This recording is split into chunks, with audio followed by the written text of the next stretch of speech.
Welcome to the deep dive. Today we're tackling a really big concept, covenant. It sounds maybe a bit formal, but in the biblical texts, it's huge. Way more than just, a contract. Absolutely. It's foundational. Yeah, so we're going to look at sources from Leviticus, Deuteronomy, Samuel, all the way to the Gospels and Paul's letters, our mission, to see how just 8 key verses map out this whole journey. A journey of divine human relationships, really. Yeah. From setting up the bond to what happens when it breaks and then how restoration works. And how a people gets formed through it all. And, the word itself tells a story. In Hebrew, birith, it likely comes from a root meaning to cut. To cut, like literally. Yeah, pointing to these incredibly solemn ceremonies, passing between sacrificed animal parts, signifying the life or death stakes of the agreement. Wow. Then in Greek, diatheke, it often implies something given by a higher authority. It's less a negotiation, more like a divine initiative, a sovereign act. Okay, so that sets a really high bar. Let's unpack the initial terms then. Leviticus 26.1 seems crucial here. It's not just no other gods, is it? It feels more comprehensive. Oh, absolutely. It's systematic. It rules out all human invention and worship. No Elam, these sort of worthless things, idols. No carved images, no sacred pillars, no special stones to bow down to. The message is clear. Don't make up your own approach to God. And this is serious. Extremely. It links to the idea of therom, total devotion, sometimes meaning total destruction if the pact is broken. The only way forward is through God's prescribed ways. Sacred time, like the Sabbaths, and sacred space, the sanctuary. Which Solomon later references in his prayer, right, for forgiveness. Exactly. In 1 Kings 8.30, it builds on that same system. You seek forgiveness through the established means. Okay, but, what happens when that bond is broken? Things seem to get pretty dark. Deuteronomy 28.56 paints a really grim picture. It's chilling, isn't it? This description of a refined woman driven by siege and famine. To the point of, turning against her own family in the most horrific way, secretly consuming her children. It's the ultimate symbol of societal collapse. Nature itself turned upside down because the covenant relationship is just shattered. It's not just hunger, it's total decay. And it's not just personal tragedy either. It seems to affect leadership, the whole nation. Right. Look at 2 Samuel 3.1, the long war between Saul's house and David's. David getting stronger, Saul weaker. It's presented as more than just politics. It's like a visible sign of God's favor shifting, because Saul's side broke the covenant. That's the implication.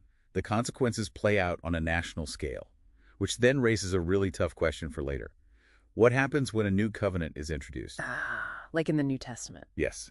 John 16.2 gives this shocking prediction. People following the new way will be kicked out, excommunicated, and worse. Those who kill them will think they're serving God. Exactly.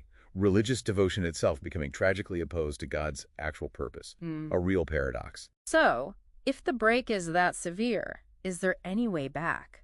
How does restoration even begin? Well, our sources suggest a kind of 3-step process. It starts personally. That deep internal realization, like Peter in Luke 22.61. After denying Jesus, Yeah. that look, and then the bitter weeping. Yes, that gut-wrenching moment of conviction. That's the personal turning point. But it doesn't stop there. It becomes communal. It has to. Look at Judges 20.26.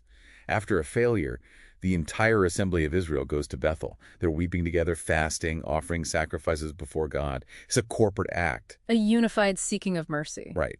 And then there's the formal aspect. We see this in 1 Kings 8.30 again. Solomon acting as a mediator from the temple. Directing the people's prayers towards this place. But appealing ultimately to God in the heavens. So you have this whole picture.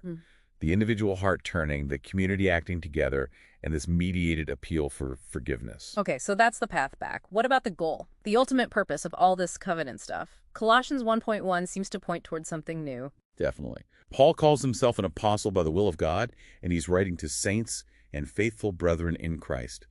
Notice, it's not about ethnicity anymore. It's a new kind of assembly based on spiritual identity in Christ. Exactly. And this changes the whole concept of the inheritance promised in the covenant. How so? The old covenant focused on physical things, right? Like seed, land. Primarily, yes. Seed meant descendants, land meant Canaan. Inheritance was tied to that. But in the new covenant, this gets, transformed. Christ becomes the true seed. The land expands metaphorically to a new heavens and new earth. And the inheritance. It becomes spiritual. Colossians 1.12 talks about being fitted for a portion of the inheritance of the saints in light. something incorruptible, undefiled, kept safe in heaven. So the end game isn't earthly territory, but a purified people ready for an eternal spiritual inheritance. That seems to be the trajectory, yes. Forging this community for a reality that goes beyond the physical. So wrapping this up, what really strikes me is how dynamic this whole thing is. It's not static rules, but this ongoing divine process. Shaping, breaking, restoring, ultimately redefining a people and their purpose. It really is a narrative arc. Yeah. And it leads you to think, doesn't it, if that ultimate promised inheritance shifts from, physical land to something spiritual, eternal. Yeah. What does that tell us about what belonging or inheritance truly means for any community, even today? What's the enduring substance of it all? That's definitely something to chew on, a powerful thought to leave with as you continue your own deep dive.